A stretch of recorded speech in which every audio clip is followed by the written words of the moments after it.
Hi friends, நம்ம TNPSC வெற்றி பேச்சு சேனலில் இன்றைக்கி தமிழ் நியூஸ் சிலபஸ் யூனிட் 7 இருக்கக்கூடிய அறநூல் தொடர்பான செய்திகளில் திருக்கடுகம் அந்த நூல் தொடர்பான செய்தி தான் பார்க்க போகிறோம். ஆல்ரெடி நம்ம நாலடியார், நான்மணிக்கடிகை, பழமொழி 400, முதுமொழி காஞ்சி இதெல்லாம் கம்ப்ளீட் பண்ணியாச்சு. ஸோ அதுக்கான வீடியோ யாராவது பார்க்காம இருந்தீங்கன்னா டிஸ்கிரிப்ஷனில் லிங்க் கொடுக்குறேன், அதில் போயிட்டு செக் பண்ணிக்கோங்க. முதல்ல திரிகடகம், அதில் உள்ள பேசிக்ஸான கொஷின்ஸ் இதுக்கு முன்னாடி ப்ரீவியஸ் இயர்ஸில் கேட்டிருக்குது, அதில் என்னென்ன கொஷின்ஸ் இருக்குது அப்படின்றத ஃபுல்லாக பார்த்து முடிச்சுட்டு அடுத்தது ஸ்கூல் புக்கில் உள்ள பாடல்கள் என்னென்ன திரிகடத்தில் இருந்து அப்படின்னு சொல்லிட்டு அடுத்து கண்டினியூஸாக பார்க்கலாம். முதல்ல திரிகடகம், இதோடைய ஆசிரியர் நல்லாதனார். அவர் பிறந்த ஊர் திருநெல்வேலி மாவட்டத்தில் உள்ள திருத்து. நல்லாதனாரை பாயிரம் எவ்வாறு குறிப்பிடுது அப்படின்னா செரு அடுதோல் நல்லாதன்.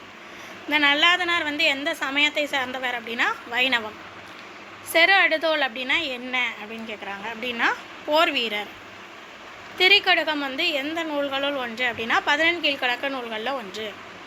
திரிகடுகத்தில் உள்ள வெண்பாக்களுடைய எண்ணிக்கை என்ன அப்படின்னா 100. சுக்கு, மிளகி, துப்பிலியால் ஆன மருந்துக்கு பெயர் என்ன அப்படின்னா திரிகடுகம். திரிகடுகத்தில் உள்ள எத்தனை அறக்கருத்துக்கள் கற்போரின் மனத்தில் உள்ள அறியாமையை போக்கும் அப்படின்னா 3. நெஞ்சம் அடங்குதல் வீடாகும் என்ற வரிகள் இடம்பெற்றுள்ள நூல் எதுனா திரிகடுகம். செரு அடுதோல் அப்படின்ற அடைமொழியை பெற்றவர் யாருன்னா நல்லாதனார். செரு அடுதோல் நல்லாதன் நல்லாதன் அப்படின்றது பாராட்டப்படுவது எந்த இதில் பாராட்டப்படுது அப்படின்னா பாயிரத்தில். மருந்து பெயரில் அமைந்த 2 நூல்கள் திரிகடுகம், ஏலாதி. சுக்கு, மிளகு, துப்பிலியாலான மருந்து பொருளின் பெயர் திரிகடுகம். திரிகடுகம் பாடல்களில் உள்ள 3 அறக்கருத்துக்களை கற்பவர் அடையும் அறக்கருத்துக்களால் கற்பவர் அடையும் பயன் என்ன அப்படின்னா இம்மூன்றும், இம்மூவர், இவை மூன்றும். திரிகடுகம் நூலில் எத்தனை பாடல்கள் நன்மையை பற்றி குறிப்பிடுதுன்னா 66 பாடல்கள். தீமையை பற்றி குறிப்பிடுவது எத்தனை பாடல்கள்னா 34 பாடல்கள். அடுத்தது 7th ஓல்டு புக்கில் திரிகடுகத்தில் இருந்து உள்ள பாடல். முதல்ல 3 பாடல் இருக்குது. அதில் முதல் பாடல், உன் பொழுது நீராடி உண்டலும் என் பெறினும் பால் பற்றி சொல்லாவிடுதலும் தோல்வற்றி சாயினும் சான்றாண்மை குன்றாமை இம்மூன்றும் தூவியம் என்பார் தொழில். அப்படின்னா என்ன பொருள் அதுவும் பார்த்து வச்சுக்கோங்க. உன் பொழுது நீராடி உண்டலும், உன் பொழுதுனா உண்ணும் பொழுது. ஸோ நம்ம சாப்பிட்றதுக்கு முன்னாடி என்ன செய்யணும்? நீராடினா குளிக்கணும். நீராடிய பின்னர் உண்றது, அதாவது சாப்பிடுவது. என் பெறினும் பால் பற்றி சொல்லாவிடுதலும், என் பெறினும்னா எவ்வளோ பெரிய பயன் கிடைத்தாலும், எந்த அளவுக்கு நமக்கு பயன் கிடைத்தாலும் பால் பற்றி யாருக்காகவும் நம்ம பொய் சாட்சி சொல்லக்கூடாது. பொய் சாட்சி சொல்லாமல் இருத்தல். அதேமாரி தோல்வற்றி சாயினும், தோல்வற்றினா உடல் சுருங்கி, உடல் வாடி தளர்ந்த நிலையில் இருக்கக்கூடிய ஒரு நிலை. அப்போ அந்த மாதிரி தோல்வற்றி சாயினும் அந்த நிலையில் இருந்தாலும் கூட சான்றாண்மை குன்றாமை, சான்றாண்மைனா அறிவு ஒழுக்கம், அந்த அறிவு ஒழுக்கத்தில் நம்ம என்ன செய்யக்கூடாது? குறையவே கூடாது. இது 3 தான் மனம், மொழி, மெய்களால் தூய்மை உடையவரின் செய்கைகளாகும் அப்படின்னு சொல்கிறாங்க. அடுத்த பாடல் பாருங்க. எல்லாருக்கொன்றியும் உடமையும் இவ்வுலகில் நில்லாமை உள்ளும் நெறிப்பாடும் எவ்வுயிருக்கும் துன்புறுவ செய்யாத தூய்மையும் இம்மூன்றும் நன்றறியும் மாந்தர்குல. அப்படின்னா என்ன? எல்லாருக்கு ஒன்றியும், இல்லாருனாலே தெரிஞ்சுட்டு அதுவும் இல்லாத, பொருள் இல்லாத வறியவர்கள், கஷ்டப்படுறவங்க, ஏழைகள். ஸோ இந்த இல்லாதவர்களுக்கு ஒன்று ஈயும்னா கொடுக்கறது. அப்போ நம்மளால் முடிஞ்ச பொருளை கஷ்டப்படுறவங்களுக்கு கொடுக்கறது. அதே மாதிரி உலகில் நில்லாமை உள்ளும் நெறிப்பாடும், இவ்வுலகில்னா இந்த உலகத்தில் நில்லாமை உள்ளும் எதெல்லாம் நிலையாமையே இருக்கோ அந்த இதெல்லாம் அறிந்து, நிலையாமை எதுன்னு அறிந்து அதன் வழி நல்வழியாக நம்ம நடக்கிறது, நல்வழியாக நடக்கிறது.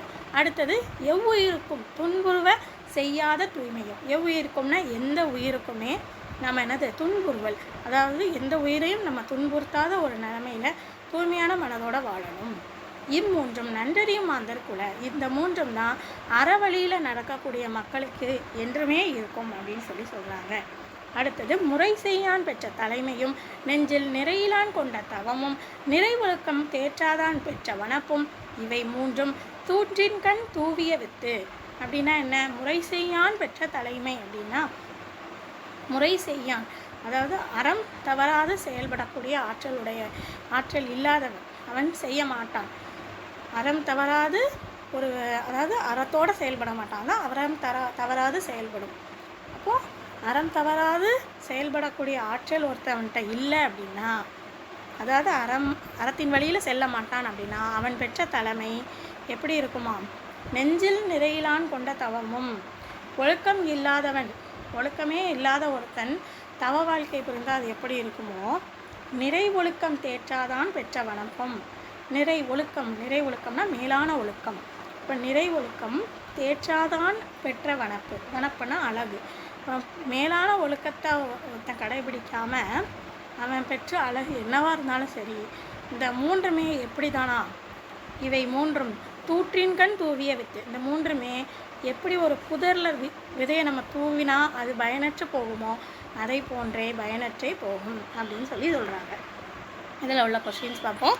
எல்லாருக்கொன்றையும் உடைமையும் இவ்வுலகில் நில்லாமையுள்ளும் நெறிப்பாடும் என்னும் பாடலை பாடியது யார்? நல்லாதனார். இதில் உள்ள சொற்பொருள்: உண்பொழுது உண்ணும் பொழுது, பெரினும் பெற்றாலும், பால் பற்றி ஒரு பக்கச் சார்பு நடுவு நிலைமையிலிருந்து மாறுறது, தோல் வற்றி தோல் சுருங்கி, சாயினும் அழியினும், சான்றாண்மை அறிவு ஒழுக்கங்களில் நிலைத்து நிற்றல், குன்றாமை குறையாது இருத்தல், தூயம் தூய்மை உடையார், ஈயும் அழிக்கும், நில்லாமை நிலையாமை, நெறி வழி, தூய்மை தூய தன்மை, மாந்தர் மக்கள், நிறை ஒழுக்கம் மேலான ஒழுக்கம், தேற்றாதான் கடைபிடிக்காதவன், வனப்பு அழகு, தூறு புதர், வித்து விதை. புக் பேக்கில் உள்ள கொஷின்ஸ் பாருங்கள். பால் பற்றி சொல்லாத விடுதலும் இவ்வடியில் பால் பற்றி அதனுடைய பொருள் என்னென்னா ஒரு பக்கச்சார்பு பற்றி. நில்லாமை உள்ளும் நெறிப்பாடும் அதாவது வரியில் வழி அப்படின்ற பொருள் தரக்கூடிய சொல் எது அப்படின்னா நெறி. நெறி அதனுடைய பொருள் என்னது? வழி. அடுத்து வனப்பு அப்படின்ற சொல்லுடைய பொருள் அழகு. இவ்வளோ தான் நமக்கு திரிகடத்தில் உள்ள கொஷின்ஸ். இப்போ இதிலேருந்து 3 கொஷின் பார்க்கலாம். இதை ஃபுல்லாக நல்லா தரவாக பார்த்தவங்களால் கண்டிப்பாக இதுக்கு ஆன்சர் பண்ண முடியும். இதுக்கு உங்களுக்கு ஆன்சர் தெரியுதுன்ற பட்சத்தில் நீங்கள் திரிகடம் ஃபுல்லாகவே நல்லா படிச்சிருக்கீங்கன்னு அர்த்தம். இது உங்களுக்கு ஆன்சர் பண்ணும் பொழுது ஜஸ்ட் ஒரு ரிவைஸ் பண்ண மாதிரியும் இருக்கும். ஸோ இது கொஷின் பார்த்துட்டு ஆன்சர் என்னன்றதை கமெண்டில் டைப் பண்ணுங்கள். பார்க்கலாம் எத்தனை பேர் ஆன்சர் கரெக்டாக சொல்கிறீங்க அப்படின்ட்டு. ஆன்சர் பெருசாக இருக்குது, என்னால் டைப் பண்ண முடியல அப்படின்ற பட்சத்தில் உங்களுக்கு ஆன்சர் தெரியுதுன்னா ஜஸ்ட் எஸ் அப்படின்னு கூட கமெண்ட் பண்ணாலும் ஓகே தான். பார்க்கலாம் எத்தனை பேரால் ஆன்சர் பண்ண முடியுதுன்னு. ஃபஸ்ட்டு கொஷின் திருக்கடகத்தில் உள்ள வெண்பாக்களின் எண்ணிக்கை, நல்லாதனார் எந்த சமயத்தை சார்ந்தவர், எல்லாருக்கொன்றையும் உடைமையும் இவ்வுலகில் நில்லாமையுள்ளும் நெறிப்பாடும் என்ற பாடலை பாடியவர் யார்? அவ்வளவுதான். அந்த கொஷின்ஸ்க்கான ஆன்சர் என்னன்றதை கமெண்ட் பண்ணுங்கள். பார்க்கலாம் அடுத்த வீடியோவில்.